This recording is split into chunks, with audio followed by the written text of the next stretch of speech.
The Child Development Center helps kids in Southern Colorado with learning challenges. When I was 6, a while ago, I didn't know how to aim. They're smart kids whose minds wander, kids who struggle with self-expression, or can read aloud but not remember what was read. For a long time, the assumption was that's how the child functioned. There was no fix. I mean, the number of kids that we see just with sensory processing issues that aren't really able to adapt to their environment well, we're just seeing a lot of that. Tammy and her team are working with kids like Nathan, who just need to get moving in the right way. What do you think you can do? Nice job. Play is how they interact with their environment. It's how they interact with other children. Play is how you learn. And she's seeing an increase in kids they're treating with learning challenges. Many attribute the uptick to technology use. Our body and our brain is set up to move, and that's what society is taking out. So how do we get our technology-trained kids to kick on their right brain? You ready? The solution is easier than you think. It's just movement.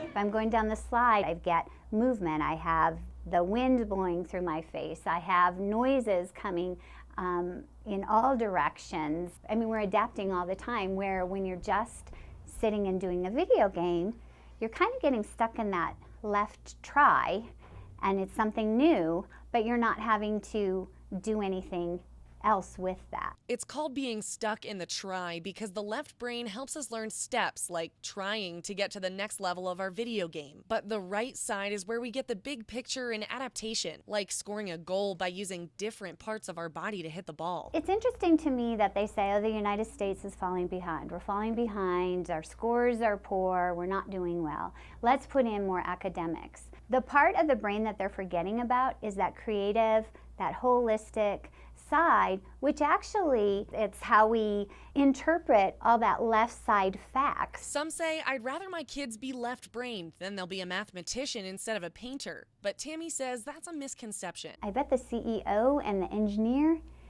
were taught the way you had gym, you had art, you had music. Didn't think that was very interesting, maybe didn't really like it, but that helped their brain develop and allowed them to become a CEO with a greater vision. And it's not just at school. By giving your kids constant access to technology, brain integration theory says you're doing them a disservice. If you're sitting in front of a computer or you're doing a gaming device, most of the time that you're not in school, you're not moving. If you're not using all your senses. The technology is an inhibiting factor in that way in all of our lives. Because everything is so available, because everything's so fast, you're not interacting or reacting to everything that's going around you, including the wind, the trees, the noise, and people. So take a page from Nathan's book and get moving.